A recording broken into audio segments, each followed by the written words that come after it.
الحمدللہ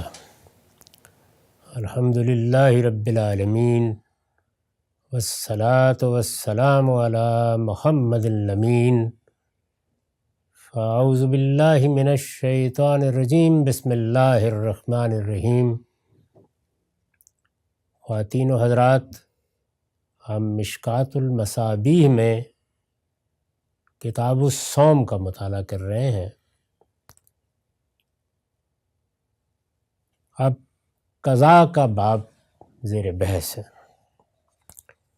سیدہ عائشہ ام المومنین رضی اللہ عنہا کی روایت ہے، قالت کان یکون علی الصوم من رمضان فما استطیع ان اقضی الا فی شعبان۔ فرماتی ہیں کہ مجھ پر بعض اوقات رمضان کے روزے فرض ہوتے تھے، یعنی روزے رہ گئے ہوتے تھے۔ یہ ظاہر ہے کہ عورتوں کو جو خاص صورتحال پیش آتی ہے اسی کی وجہ سے رہ جاتے تھے۔ کانا یکون علیہ الصوم من رمضان، یعنی رمضان کے مہینے کے روزے رہ گئے ہوتے تھے جو مجھے پورے کرنے تھے۔ فما استطیع ان اقضی الا فی شعبان، تو میں شعبان کے سوا کسی اور مہینے میں انہیں پورا نہیں کر پاتی تھی۔ یعنی ایسی صورت رہتی کہ یہ موقع نہ ملتا کہ میں نفل روزے رکھ کے جیسے آپ عام دنوں میں کرتے ہیں ان کی جگہ رمضان کے روزے رکھ لوں، اور شعبان آ جاتا۔ شعبان میں رسول اللہ صلی اللہ علیہ وسلم بھی دوسری روایتوں سے معلوم ہوتا ہے کہ زیادہ تر روزہ رکھتے تھے، تو یہ ایک اچھا موقع ہوتا تھا جس میں میں اپنے چھوٹے ہوئے روزے پورے کر لیتی تھی۔ قال یحییٰ بن سعید تانی شغل من النبی او بالنبی صلی اللہ علیہ وسلم۔ یہ ایک تبصرہ ہے جو انہوں نے کیا ہے کہ یہ غالباً اس لیے ہوتا تھا کہ باقی دنوں میں نبی صلی اللہ علیہ وسلم سے یا نبی صلی اللہ علیہ وسلم کے ساتھ سیدہ کو مشغولیت رہتی تھی، یعنی یہ پسند نہیں کرتی تھیں وہ کہ رسول اللہ صلی اللہ علیہ وسلم کو اس طریقے سے الگ رکھیں، تو اس کے لیے روزے مؤخر ہوتے رہتے تھے یہاں تک کہ شعبان کا مہینہ آ جاتا تھا۔ یہ تو خیر ان کا قیاس ہے، لیکن رمضان کے مہینے کے روزے رہ جائیں تو مشکل ہوتی ہے رکھنے میں عام طور پر، اور ایسا بھی ہوتا ہے کہ آدمی یہ خیال کرتا ہے کہ اچھا اس مہینے میں رکھ لیتے ہیں، اچھا اب رکھ لیتے ہیں، اور بعض اوقات مؤخر ہوتے رہتے ہیں، تو ایک فضا بن جاتی تھی۔ جیسے کہ دوسری روایتوں سے معلوم ہوتا ہے کہ شعبان میں حضور بھی زیادہ روزے رکھنے کی طرف متوجہ ہو جاتے تھے، تو یہ کہتی ہیں کہ میں بھی اس میں اپنے روزے پورے کر لیا کرتی تھی۔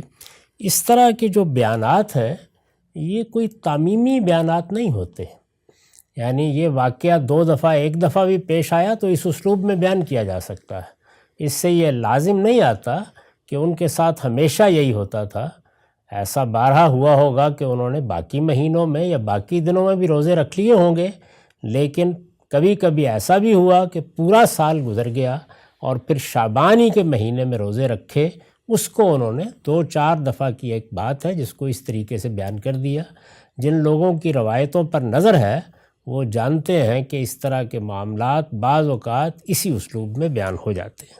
وعن ابی ہریرہ قال قال رسول اللہ صلی اللہ علیہ وسلم لا یحل للمرأة ان تصوم وزوجها شاہد الا باذنہ ولا تأذن فی بیتہ الا باذنہ۔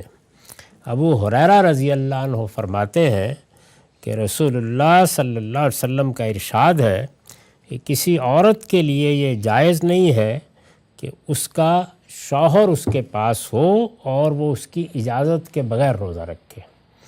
یعنی ظاہر ہے کہ اس سے بھی کیا مراد ہے؟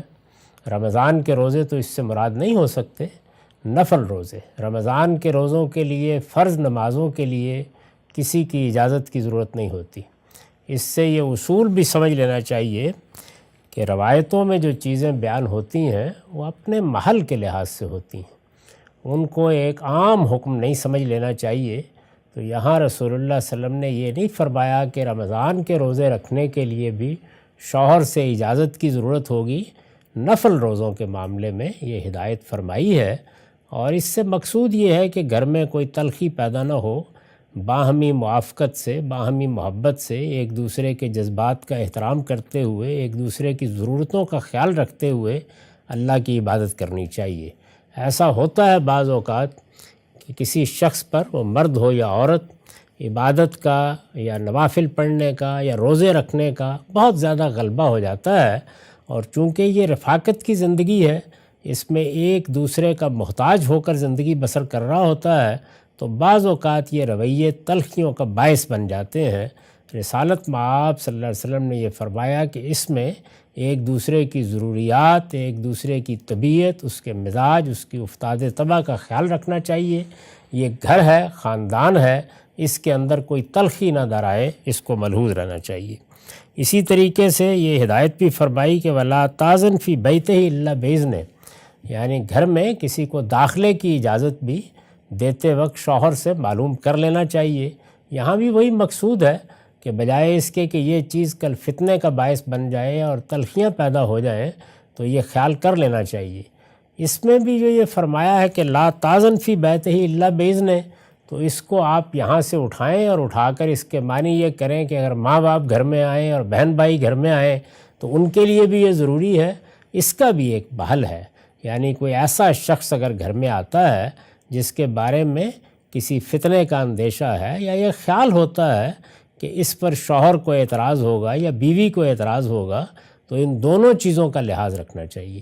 ایک موقع و محل ہے ان باتوں کا، جس میں ظاہر ہے کہ رسالت مآب صلی اللہ علیہ وسلم نے ایک بڑی عمدہ تلقین فرمائی، اس کو بالعموم راوی حضرات اسی طرح سے بیان کر دیتے ہیں۔ یعنی ہر بات ایک موقع کی ہوتی ہے، ایک محل کی ہوتی ہے، اور اس کے اندر کچھ چیزیں خود تخصیص پیدا کر رہی ہوتی ہیں، لیکن روایتوں میں نہ سیاق ہوتا ہے نہ سباق ہوتا ہے۔ کبھی بات پورے سیاق و سباق سے بیان ہو جاتی ہے اور کبھی اس طرح کے تعمیم کے اسلوب میں، تو اس میں دین کے سب احکام کو سامنے رکھ کر، اس کے نظم کو سامنے رکھ کر یہ چیزیں خود سمجھ لینی چاہیے۔ تو میرے نزدیک یہاں جو پہلی بات فرمائی ہے اس کا تعلق رمضان کے روزوں سے نہیں ہے۔ اللہ تعالیٰ نے جو عبادات ہم پر فرض کی ہیں ان کے لیے کوئی مسلمان مرد ہو یا عورت کسی سے اجازت لینے کا پابند نہیں ہے۔ نفل روزوں میں البتہ یہ بالکل ٹھیک ہے، نفل نماز ہے، نفل روزے ہیں، ان میں اس کا لحاظ رکھنا چاہیے کہ میرا رویہ یا کسی اور فرد کا رویہ دوسرے کے لیے تکلیف کا باعث نہ بن جائے، چونکہ میاں بیوی کا معاملہ ایسا ہے کہ وہ بڑی حد تک بہت سی چیزوں میں ایک دوسرے کے ساتھ بالکل محتاج اور محتاج علیہ کے تعلق کے ساتھ جڑے ہوئے ہوتے ہیں۔ تو اس میں رسالت مآب صلی اللہ علیہ وسلم نے یہ فرمایا کہ یہ تو مرضی سے ہے، آپ نے نوافل پڑھنے ہیں تو ظاہر ہے مرضی سے پڑھنے ہیں، اس کو اللہ تعالیٰ نے لازم نہیں کیا۔ اگر کوئی نفل روزہ رکھنا ہے یا اور کوئی نفل عبادت کرنی ہے تو اس میں سلیقہ یہی ہے، یا گھر کو اور خاندان کو اچھے اسلوب میں چلانے کا طریقہ یہی ہے کہ اجازت لے لی جائے، اور یہی صورت گھر میں کسی آنے والے کے بارے میں ہے۔ گھر میں آنے والا اگر ایسا کوئی شخص ہے جس کے بارے میں سوال پیدا ہو سکتا ہے، جس کے بارے میں اعتراض سامنے آ سکتا ہے، تو اس میں کوشش کرنی چاہیے کہ اجازت لے لیں۔ اس کا تعلق ماں باپ کے آنے سے، بہن بھائیوں کے آنے سے، قریبی اعزاء کے آنے سے نہیں ہے۔